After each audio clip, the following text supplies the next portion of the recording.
Assalamualaikum warahmatullahi wabarakatuh. Ya, saya dari kelompok 7 di sini ingin menjelaskan tentang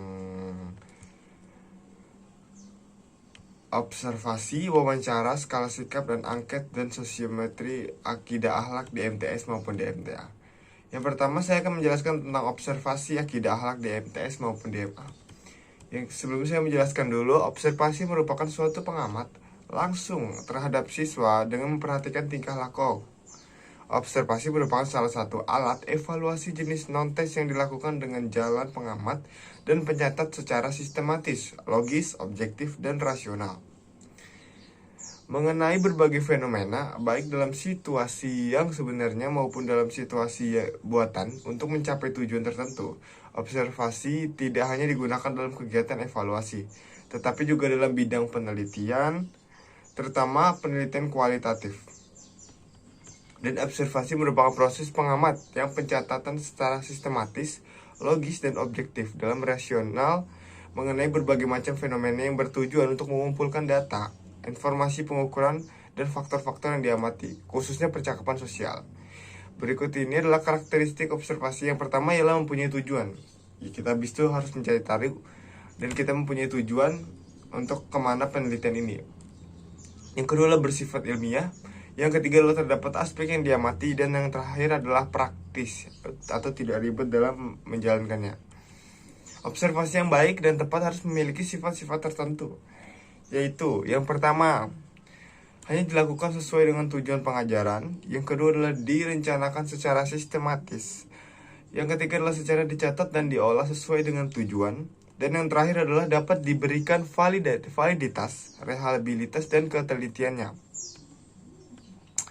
Tujuan utama observasi akidah akhlak di MTS atau MA ini adalah untuk mengumpulkan data dan informasi mengenai suatu fenomenal, baik yang peristiwa maupun tindakan, baik dalam situasi yang sesungguhnya maupun dalam situasi buatan, yang mengukur perilaku kelas, interaksi antara peserta murid dengan guru, dan faktor-faktor yang dapat diamati lainnya, terutama percakapan sosial. Dalam evaluasi, observasi dapat digunakan untuk menilai proses dan hasil belajar peserta didik, serta tingkah laku peserta didik pada waktu belajar, berdiskusi, mengerjakan tugas, dan lain-lainnya. Dan selanjutnya saya akan menjelaskan tentang wawancara akidah akhlak di MTS dan di MA. Wawancara merupakan salah satu bentuk alat evaluasi jenis non-tes juga, yang dilakukan melalui percakapan dan tanya jawab, baik langsung maupun tidak langsung, dengan peserta didik. Mengenai wawancara langsung adalah wawancara yang dilakukan secara langsung antara pewawancaraan atau interview atau guru dengan orang yang diwawancarai, atau peserta didik atau melalui perantara. Sedangkan wawancara tidak langsung, artinya wawancara atau guru menanyakan sesuatu kepada peserta didik melalui perantara orang lain atau media, jadi tidak menemui langsung dengan sumber tujuan wawancaranya. Dan tujuan wawancara pertama adalah untuk memperoleh informasi secara langsung guna menjelaskan suatu situasi dan kondisi tertentu. Kedua ialah untuk melengkapi suatu penyelidikan ilmiah. Ketiga adalah untuk memperoleh data agar dapat mempengaruhi situasi atau orang tertentu.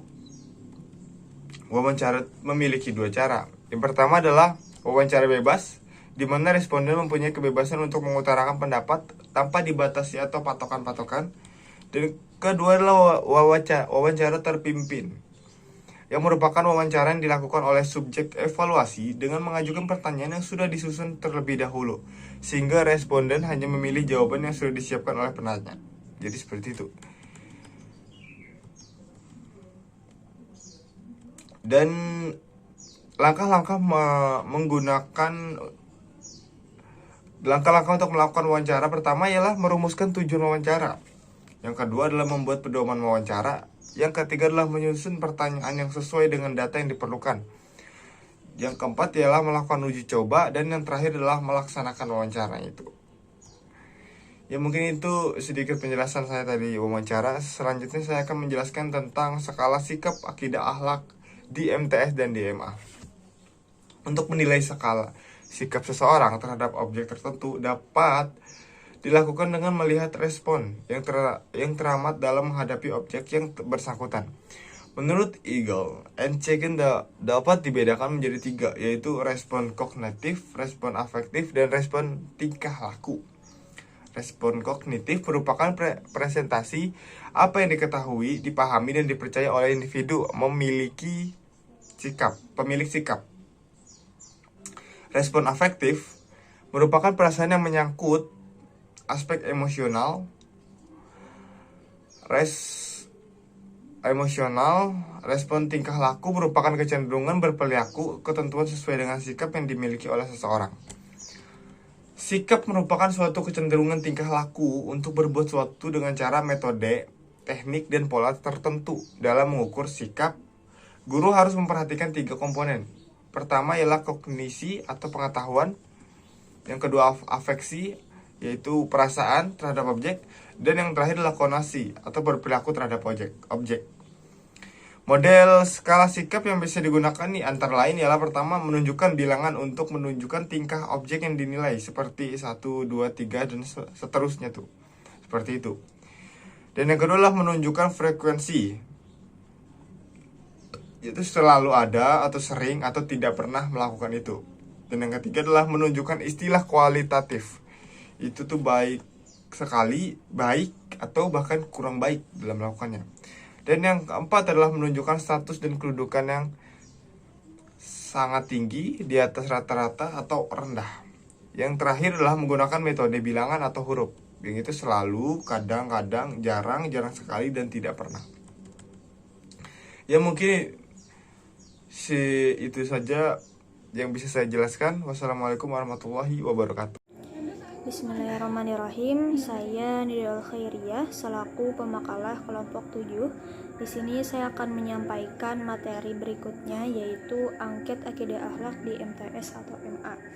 Nah, jadi angket itu merupakan suatu teknik pengumpulan data yang dilakukan dengan cara memberikan seperangkat pertanyaan atau pernyataan yang diberikan kepada peserta didik atau responden itu untuk dijawab.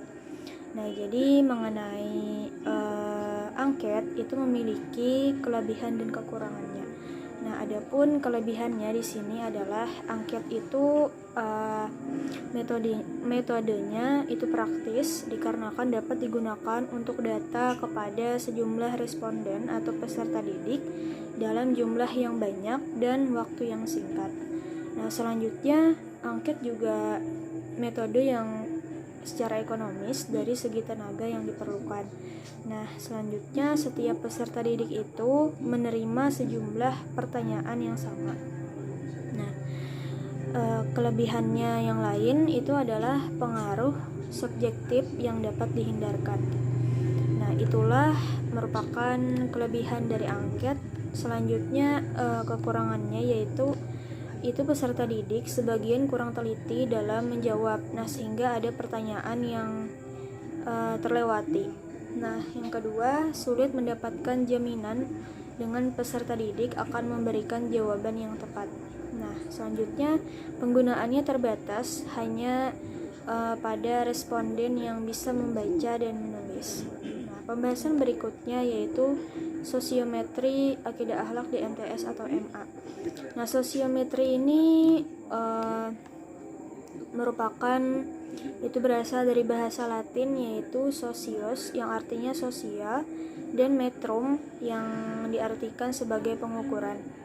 Nah, sosiometri ini juga sering disebut dengan suatu metode yang mempelajari konfigurasi psikososial dari suatu kelompok sosial.